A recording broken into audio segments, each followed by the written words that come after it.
एक सवाल जिसने सबसे ज़्यादा परेशान किया है वो है कि अब इन बचे हुए 6 से 7 दिनों में एसएससी जीडी की मैथ में क्या स्कोर 14-15 से एकदम से 30 प्लस कर सकते हैं? क्या पॉसिबल है? तो जवाब है बिल्कुल।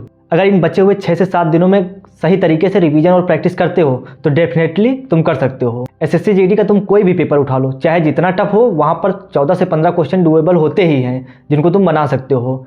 आज की वीडियो में हम लोग यही डिस्कस करेंगे कि मैंने कैसे सीजीएल के प्री में 45 प्लस स्कोर किया, तो वहीं सीजीएल के मेंस में 84।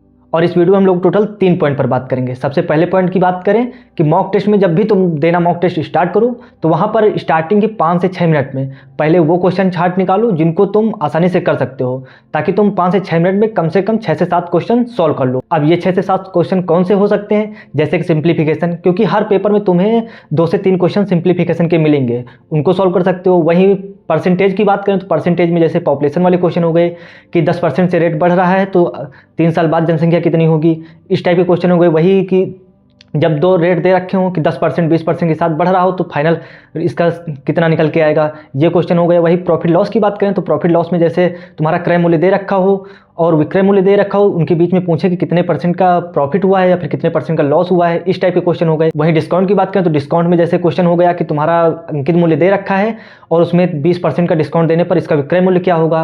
वहीं दूसरा क्वेश्चन ये बन सकता है कि 20% डिस्काउंट देने के बाद विक्रय मूल्य इतना है तो उसका अंकित मूल्य कितना होगा, इस टाइप के क्वेश्चन हो सकते हैं। और दूसरा जैसे कि तुम्हारे CISI में क्वेश्चन हो गए जो डायरेक्ट फार्मूला बेस पर हैं, ये क्वेश्चन तुम अटेम्प्ट कर सकते हो। अब ये क्वेश्चन करने के बाद तुम्हारे पास बचे हैं 14 से 15 क्वेश्चन। अब उन बचे हुए क्वेश्चनों में तुम उन क्वेश्चनों को छांटो जिनको तुम बना सकते हो, जिन पे तुम्हारा कॉन्फिडेंस है कि तुम इस क्वेश्चन को सॉल्व कर सकते हो, जिनकी प्रैक्टिस तुमने ऑलरेडी काफ़ी बार कर रखी हो, तो वो क्वेश्चन तुम सॉल्व कर सकते हो। तुम इतने क्वेश्चन कर लोगे तो लास्ट में तुम्हारे पास मुश्किल से 3 से 4 ही क्वेश्चन बचेंगे जो एक अच्छे लेवल पर क्वेश्चन होंगे। अगर तुम्हारे पास अच्छा खासा समय बचता है तो तुम वो भी क्वेश्चन सॉल्व कर सकते हो।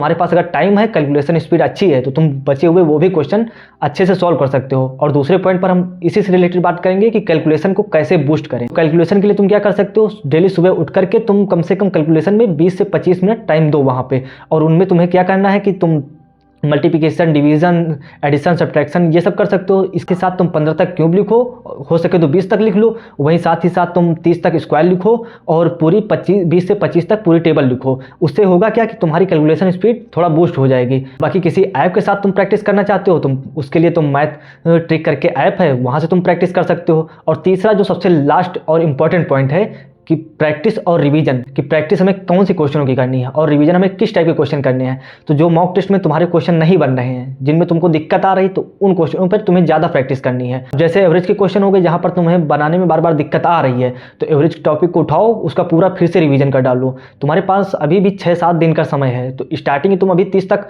अपना सिलेबस और अच्छे से कंप्लीट कर सकते हो जिन टॉपिक में ज़्यादा दिक्कत आ रही है। और लास्ट के बचे हुए 2 से 3 दिनों में तुम्हारे पास समय नहीं होगा कि तुम वहाँ पर कुछ नया प्रैक्टिस कर सको। वहाँ पर तुम्हें सिर्फ मॉक टेस्ट देने हैं। जितना बताया है इतना कर लो, स्कोर डेफिनेटली इंप्रूव होगा। बाकी तुम्हारे लास्ट के 10 दिन कैसे तैयारी में तुमको देना है, उसके लिए ये वाली वीडियो पर क्लिक करके देख सकते हो। और इसके सिवा कोई डाउट बच रहा है तो आप इंस्टाग्राम पर मैसेज कर लो।